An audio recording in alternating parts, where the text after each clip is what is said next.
Bonjour et bienvenue à une nouvelle émission Hockey le magazine. Ici Denis Gauthier, en compagnie de mon collègue Jasmin Leroux. Et cette semaine, nous avons pour vous à l'émission la chronique équipement avec le spécialiste Éric Dupont portant sur les gants et le segment sur la glace au cours duquel Patrick Boileau viendra nous expliquer davantage le concept d'être en dessous de la corde. Et toi, Jasmin, qu'est-ce que tu as pour nous cette semaine? Bien, nous, on va présenter une entrevue avec l'ancien joueur du Canadien, Lucien Deblois, qui a remporté la Coupe Stanley avec le tricolore en 1986 et qui est ensuite devenu entraîneur et dépisteur lors de son après-carrière. Mais d'abord, je vous propose une incursion au Centre Perform Plus de Boisbriand, où j'ai rencontré le préparateur physique Stéphane Dubé, qui va nous parler de la préparation des joueurs de niveau Bantam. Hockey le magazine, c'est parti!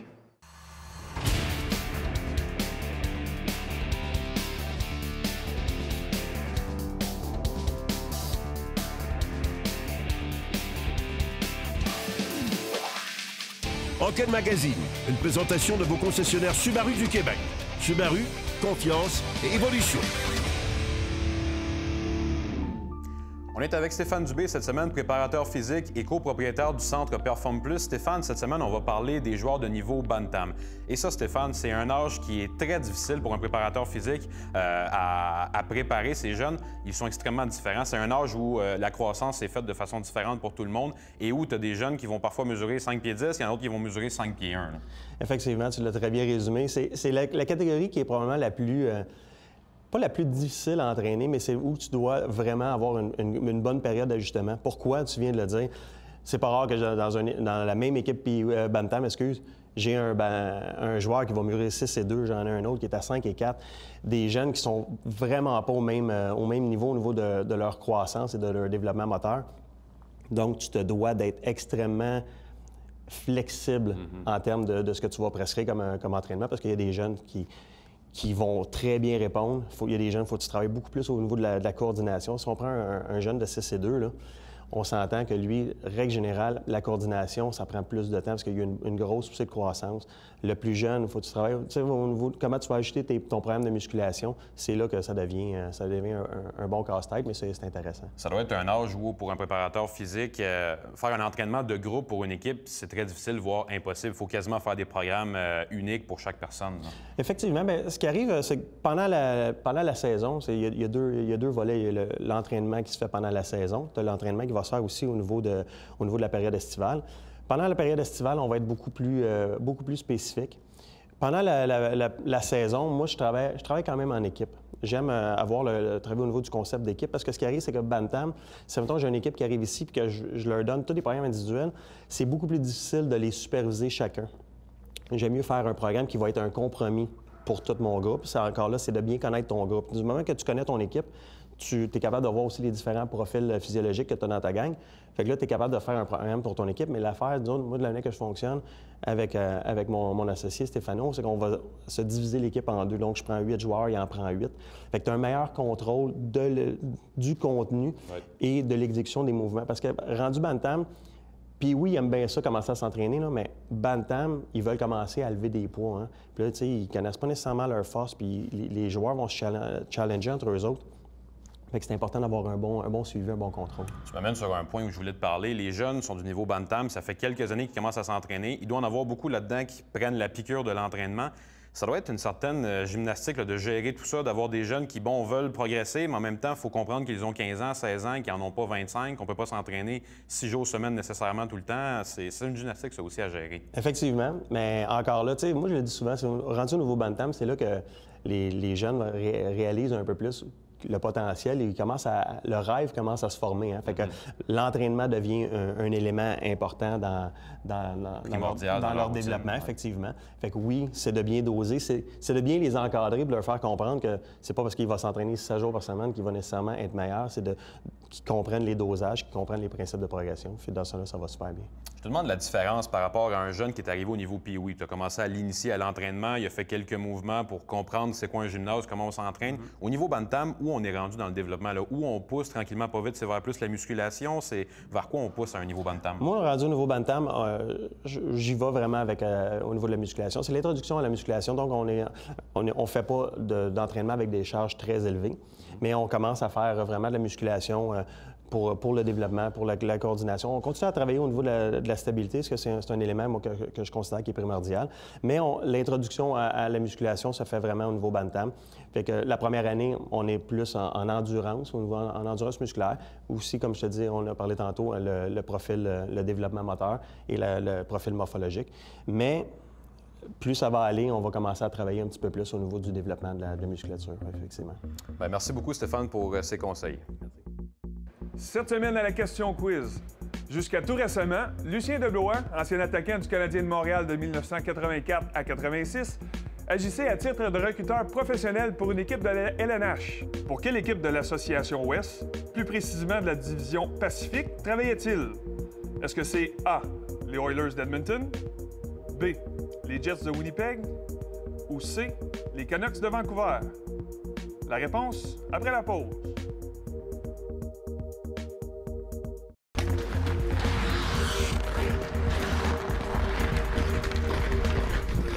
La réponse, C. Après avoir occupé les mêmes fonctions avec les Mighty Ducks d'Anaheim, Lucien Deblois avait accepté une offre de recruteur professionnel au sein de l'organisation des Canucks. Son contrat ne sera toutefois pas renouvelé à la conclusion de la saison 2016-2017. Depuis la fin de sa carrière dans la Ligue nationale, il a également été nommé recruteur pour le défunt nordique, entraîneur-chef pour le Alpine de Moncton dans le junior au Québec et entraîneur adjoint pour les Blaze de Kansas City dans la Ligue internationale. On l'a d'ailleurs rencontré dans le cadre du segment « Parcours vers la LNH ». Bien, mon parcours dans le hockey mineur a commencé à Joliette, à 9 ans. J'ai commencé à jouer juste 2 matchs. C'est un de mes amis qui m'a invité à aller pratiquer dehors, à l'extérieur, pour voir si...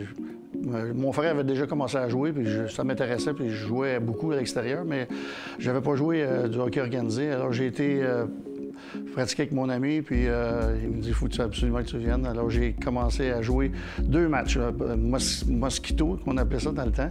Puis j'ai joué 2 matchs la première année, quelques pratiques, et c'est tout. Puis après ça, j'ai monté l'année d'après, c'était Pee-Wee. Les Pee-Wee étaient de 10-11 ans. Alors j'ai joué 3 ans Pee-Wee à tous à Joliette, puis ma progression a continué à Joliette dans ces années-là. J'ai joué à 14 ans quelques matchs Junior B et 15 ans toute une saison complète à Junior B. 14 ans, j'étais midget local, qu'on appelait, parce que les Castors de Joliette du temps m'avaient fait monter pour 5 matchs. Puis ça avait été quand même assez bien. Mes années Pee-Wee, mon année Pee-Wee, parce que j'étais quand même assez grand et gros. Ma dernière année Pee-Wee, puis il avait remonté les âges de Pee-Wee à 12 ans. Puis j'aurais pu aller jouer Bantam, mais d'après la famille chez nous, toute la famille, ils ont décidé de me laisser jouer 1 an de plus Pee-Wee, puis d'être un joueur dominant dans le Pee-Wee. Puis ce que j'avais fait cette année-là, j'avais battu les records de la ville de Joliette au point de vue de marquer des buts et tout. Puis j'avais joué quelques matchs aussi dans le Bantam, mais surtout dans cette année-là. Puis les tournois qu'on avait fait, parce qu'on faisait des tournois, puis c'était Marcel Bonin du temps qui venait nous coacher, parce que lui coachait dans une autre paroisse, c'était du hockey de paroisse. Puis Marcel venait nous coacher de temps en temps, ça a été une grosse influence, c'est sûr. Les 2 dernières années, un tournoi Bantam où mon frère nous coachait, puis on nous donnait pas tellement de chance de gagner, puis finalement, on avait battu tout le monde puis ça avait très bien été. Le tournoi était à Joliette. Les tournois, j'ai jamais fait de tournoi Pee-Wee à Québec, mais on est allé au tournoi de Trois-Rivières avec Marcel Bonin, donc comme coach. Puis j'étais capitaine du club, mais j'étais encore 1 an, il me restait 1 an. J'étais plus jeune que son garçon Richard qui jouait avec nous. Et tout le monde pensait que j'étais le gars de Marcel, parce que j'étais le capitaine du club, mais c'était juste pour... ça donnait comme ça. C'était un beau tournoi aussi.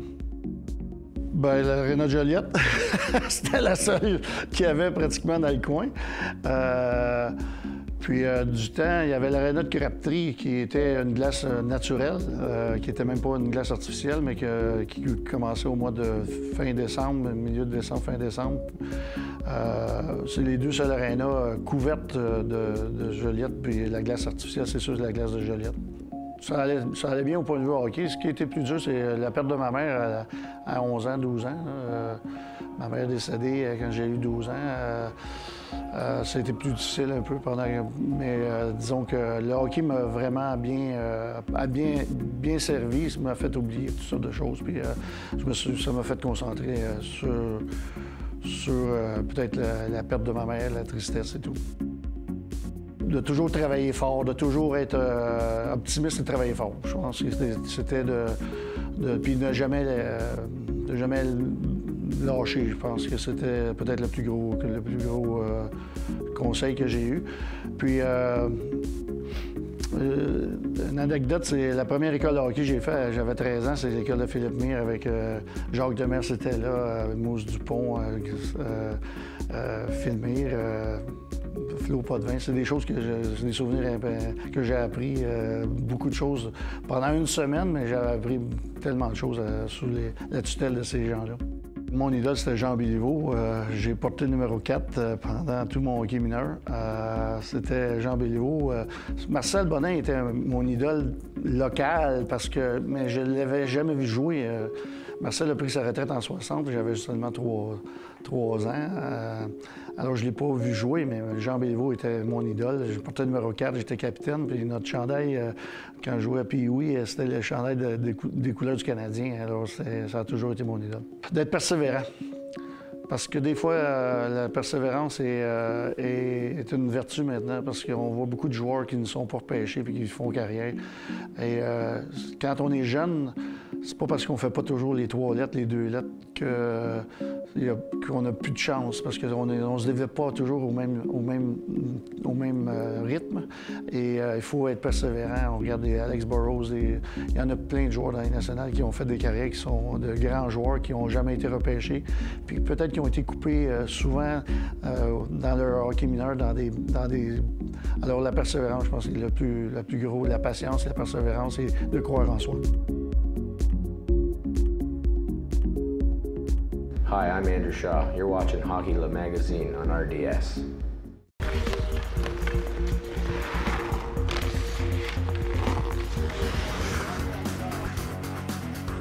Cette chronique équipement vous est présentée par le Trio Hockey, Sport Rousseau, Hockey Expert et l'entrepôt du hockey. Cette semaine, à la chronique équipement du Trio Hockey, je suis avec le spécialiste Éric Dupont qui vient nous parler de gants. Éric, on est bien loin des vieux gants jusqu'au coude que Wayne Gretzky portait à l'époque. Les gants d'aujourd'hui offrent une protection optimale qui peut, à la limite, nous protéger des accidents qui est arrivé comme celle à McMethot l'an dernier. Pour commencer, tu veux nous parler du Warrior Alpha QX que plusieurs joueurs du Canadien portent cette saison. Exactement, Denis. C'est le gant QX avec la sensation Buttersoft. Le gant QX fait en sorte qu'ils sont prêts à être utilisés dès le premier essai, sans aucune période d'ajustement. Sans oublier le Quick Strike, c'est-à-dire un équilibre parfait entre un design traditionnel et une ergonomie moderne qui améliore le contrôle et protège mieux vos mains. Il est aussi disponible dans une version différente, le QX3. Maintenant, tu peux nous parler d'un Bauer Supreme 1S. Exactement, Denis. C'est le gant identique porté par Alex Galchenyuk du Canadien. Il procure un ajustement anatomique qui offre un confort et une sensation naturelle près de la main. Sa doublure et sa paume AX Suede Quattro sont maintenant dotées du traitement contre les odeurs Sanitize, qui empêche de façon efficace la prolifération des bactéries. À noter que ces gants sont également disponibles dans les modèles S190, S170 et S150. Il y a également CCM qui offre un produit très intéressant, le CCM SuperTax. C'est un gant qui est plutôt serré, qui colle bien à la main. On parle aussi d'une manchette ouverte qui facilite le maniement du bâton, ainsi qu'une mousse en PE Pro qui procure plus de protection. Pour ceux qui se poseraient la question, ces gants sont aussi offerts dans les versions TAC 70-92, 50-92 et 30-92. C'est important pour les gens aussi de savoir à la maison que la plupart des modèles sont disponibles dans les versions adultes, juniors et enfants. Éric, en conclusion, j'aimerais ça que tu me parles un petit peu de la façon dont on doit choisir nos gants. C'est important de choisir la bonne grandeur. Selon la longueur des bras, l'équipement qu'on porte, le niveau de jeu qu'on évolue, donc plus de protection, moins de protection, et aussi c'est une question de durabilité. Nos spécialistes en magasin sont là pour conseiller, vous aider à faire le bon choix selon vos besoins. Parfait. Merci beaucoup, Éric. Toujours très intéressant. Et nous, la semaine prochaine, on va s'attarder sur une pièce d'équipement qui, pour moi, est peut-être la plus importante, le casque. Ici David Savard, vous regardez Hockey le Magazine à RDS.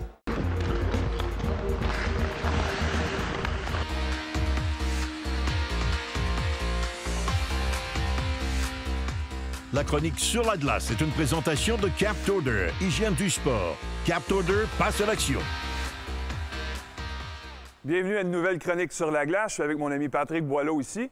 Patrick, les défenseurs, il y a beaucoup de travail à faire. On parle de positionnement de bâton, on parle de positionnement de notre corps, mais aussi sur la patinoire aussi, il y a un positionnement qu'on doit respecter. Exactement. Ce qu'on veut aborder aujourd'hui, c'est vraiment le côté défensif. Pour les entraîneurs, souvent, on sait exactement ce qu'on s'attend de nos joueurs, mais pour le joueur, c'est pas toujours évident quand on lui dit « Écoute, il faut que tu sois entre le joueur et le filet ». Ce qu'on va travailler aujourd'hui, c'est vraiment leur positionnement pour qu'ils puissent bien comprendre ce que l'entraîneur demande de ce côté. Parfait, on regarde ça tout de suite. Parfait. Tu viens de nous dire que c'est évident pour un entraîneur d'expliquer le positionnement défensif. Maintenant, tu vas l'imager, tu vas nous montrer un peu visuellement ça a l'air de quoi et tu vas mettre les joueurs dans une position de compétition également. Oui, effectivement. J'aime beaucoup travailler avec les images. Donc, j'utilise souvent le terme d'être en dessous de la corde. Comme qu'on peut voir là, présentement à l'image, être en dessous de la corde, ça veut dire qu'on veut que le joueur, dans son positionnement, il y a une ligne imaginaire qui se retrouve, qui part de la tête de l'attaquant et qui s'en va jusqu'au filet. Donc, on veut que le défenseur se retrouve sous cette ligne qui est imaginaire. À ce moment-là, son positionnement est excellent. Ce qui arrive, c'est que l'attaquant qui veut se rendre au filet doit absolument soit tirer à travers le défenseur ou va devoir le déjouer pour avoir accès au filet.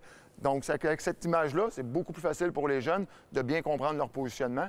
Et j'ai un exercice, comme tu disais, qui amène les joueurs en compétition. Je te laisse aller. Ce qu'on peut voir ici, on peut voir que notre défenseur, pour lui, présentement, il pense qu'il est en dessous de la corde. Parce qu'il est entre le joueur et le filet, comme tous les entraîneurs on veut. Sauf ce qu'on veut, c'est que dans le positionnement, la corde qui part ici de la tête de l'attaquant jusqu'au filet, on va vouloir que notre défenseur se ramène et qu'il amène son épaule extérieure dans le milieu du dos du joueur. Donc, à ce moment-là, il y a une bonne position. On est prêts, les gars? On y va. Go! Excellent. Reste en dessous de ta corde. Good. Palette à palette. Joue l'homme. Parfait. Good. Excellent. Alors, Patrick, le premier coup est fait. Tu as expliqué en position, tu as changé de positionnement, mais maintenant, le point qui m'a attiré mon attention, c'est que tu as parlé de l'épaule dans le milieu du dos de l'adversaire. Pourquoi est-ce qu'on demande ça? Oui, exactement. Ce qu'on veut, c'est qu'on veut amener le joueur vers le haut. Trop souvent, c'est que les joueurs, si son positionnement est mauvais, le joueur va pouvoir aller en bas de zone. Et comme on sait souvent dans le hockey, les joueurs tombent en relation avec la rondelle. Ouais. Ça veut dire quoi? Ça veut dire qu'on regarde la rondelle et on oublie ce qui se passe derrière nous. Fait qu'on veut que le joueur vienne vers le haut parce qu'à ce moment-là, tout le monde reste en relation avec le jeu. De plus, ce que je veux qu'on améliore pour le défenseur, dans le 1 contre 1, il y a juste de 4 manières qu'on peut terminer notre 1 contre 1. S'il y a un but qui est marqué, évidemment, le jeu est terminé. Ouais. Le gardien gèle la rondelle, le jeu est terminé. Ou sinon, je veux que le défenseur, au lieu de faire comme tantôt, où on va se débarrasser de la rondelle, je veux que tu sortes la rondelle de la zone en contrôle pour justement développer des bonnes habitudes offensives ou si jamais que l'entraîneur a sifflé. Donc, on passe ça. Repositionne-toi un peu plus en dessous de la corde. Là, tu es trop loin. Parfait, exactement. On est parti. Go! Exact. Sors ton palette à palette. Good. Utilise ta main. Sors sur ses hanches. Continue. Good. OK, donc, Olivier, ce qui arrive, tu faisais un excellent travail, mais aussitôt que ton positionnement, tu as perdu ta corde, à ce moment-là, ça a donné une chance à l'attaquant de prendre contrôle sur toi et de se rendre au filet et puis marquer un but. Fait qu'on va le reprendre, OK? On va reprendre la rondelle, on va repartir ça du coin, mais ce que je veux voir, c'est maintiens ton positionnement le plus possible en dessous de la corde. Et en plus, il faut faire attention souvent, Denis, comme je dis, je vais choisir souvent aux jeunes, c'est ce qui va arriver, c'est qu'ils viennent trop se coller sur le joueur. Ouais. Aussitôt qu'on vient se coller trop près, ça donne une possibilité au joueur de sortir d'un côté ou de l'autre. Donc, ce qu'on va demander aux défenseurs, tantôt, tu avais tout le temps ton bras de distance qui était excellent, mais juste à la fin, tu es venu te coller un peu trop sur lui. C'est pour ça qu'il a pris position sur toi. Donc, garde un bras de distance. À ce moment-là, tu vas pouvoir jouer ton 1 contre 1, toujours en restant en dessous de la corde. Puis est-ce que c'est correct de dire, une fois que tu es engagé, tu es collé sur le joueur, de te désengager et reprendre ta position après, de prendre un pas à l'arrière pour mieux établir ta position? Oui, exact. Ça, c'est parfait. Puis même, ce qu'on veut, c'est qu'on ne veut pas avoir notre énergie qui s'en va vers l'avant, vers le joueur. Parce que si je m'en vais vers l'avant, vers lui, beaucoup plus facile pour lui de prendre position sur moi. Donc, tu peux t'engager, mais garde ton bras de distance. Et comme Denis dit, tu peux aussi avoir ton énergie qui va aller vers l'arrière un petit peu. OK? On est prêt en dessous de la corde. On est prêt. Go! Hey, ça, garde ta distance. Parfait. Excellent. Beaucoup mieux. Beaucoup mieux. Reste en dessous de la corde. Garde ta distance. Garde. Oui. Bon, maintenant, on a vu la situation 1 contre 1 très clairement. Mais du hockey, c'est pas 1 contre 1. Ça se joue 5 contre 5 habituellement. Est-ce que la même règle s'applique pour les non-porteurs de rondelles ou les situations où on est loin de la rondelle? Oui. Ce qu'on va travailler vraiment, c'est... Maintenant, on va amener l'exercice en une progression de 2 contre 2. On pourrait l'amener en du 3 contre 3, même ou du 5 contre 5. Ouais. Sur la glace, on trouve 5 1 contre 1. Fait que pour les 5 joueurs, c'est d'être en dessous de la corde du côté défensif. Ce qui va arriver pour l'exercice, on a notre 1 contre 1 dans le coin, mais on va avoir aussi un non-porteur qui va être près de la ligne d'arringuette et un joueur qui va rester en dessous de la corde pour jouer le 2 contre 2. On va demander aux 2 joueurs d'être en dessous de la corde. On se place en position. OK, prête, parti. Good, excellent. Good, stop. Ce que je vais te demander, OK, le joueur qui surveille un non-porteur, là, comme on peut voir, là, il restait vraiment face au joueur ici. Il était juste en relation avec ce joueur-là. Ce que je vais te demander, c'est d'être en relation avec le jeu. Donc, à ce moment-là, mes patins vont regarder aussi vers le coin parce que je veux voir qu'est-ce qui se passe avec la bataille qui se passe dans le coin. Donc, si jamais il perd sa bataille, toi, tu as un 2 contre 1 à jouer. Tandis que si je me préoccupe juste de mon joueur puis qu'Olivier perd la bataille, on donne un échappé à ce moment-là. Fait que je vais te demander d'avoir ton positionnement un peu plus comme ça ici. Donc, à ce moment-là, tu es en relation avec le joueur et la rondelle de ce côté-là. C'est bon? On est prêt? On est reparti? Go! Et ça, beaucoup mieux devant le filet. Ça, c'est mieux. Good. Excellent. Reste en dessous de la corde. Parfait. Good. Là, c'est excellent. On a Olivier aussi qui respecte que le porteur de la rondelle a plein contrôle de la rondelle. Donc, à ce moment-là, il ne s'est pas commis. Là, il y a eu une brèche pour y aller et il a sauté dans le jeu. Là, j'aime devant le filet aussi. Notre joueur est en relation avec la rondelle et le joueur et non pas seulement la rondelle. On peut voir que son positionnement est excellent ainsi que l'utilisation de son bâton. Maintenant, on vient d'avoir un changement ou ce qu'on appelle au hockey, là, un switch entre les deux joueurs en défense. En regardant la rondelle, il est toujours en situation de, si notre équipe prend possession de rondelle, bon, de là, une position d'attaque plus rapidement. Effectivement, très bon point. Donc, ici, on a eu un exemple parfait de ce qu'on veut voir en défensive là, de nos joueurs ici. Parfait. Super bon travail, les boys. Pat, je pense que, en tout cas, j'espère que c'est plus clair pour les gens à la maison, les entraîneurs à la maison, d'expliquer la situation défensive. Je pense que tu l'as très bien démontré. Je pense que ça va améliorer beaucoup les systèmes. On va appeler ça des systèmes défensifs. On ne veut pas amener ça trop vite, mais je pense que ça va aider beaucoup le jeu défensif si on est capable de bien effectuer des 1 contre 1. Exact. Juste en ramenant l'image de la corde pour les jeunes, comme tu dis, on ne parle pas d'un système de jeu ici. On a parlé d'une bataille, de 5 batailles de 1 contre 1. Si on est bien positionné en tant qu'équipe défensive, ça va être beaucoup plus facile à jouer. Très bon. Merci, Pat. Alors, c'est déjà tout pour notre émission de Hockey le Magazine. La semaine prochaine, pour vous, une entrevue avec l'ancien attaquant québécois du Canadien, Pierre Mondoux. La chronique équipement avec le spécialiste Éric Dupont portant sur les casques. Et le segment Sur la glace, dans lequel Alexandre Jacques s'attardera sur l'approche au porteur près de la bande. Tout ça et beaucoup plus à Hockey le Magazine. Hockey le Magazine vous a été présenté par vos concessionnaires Subaru du Québec. Subaru, confiance et évolution.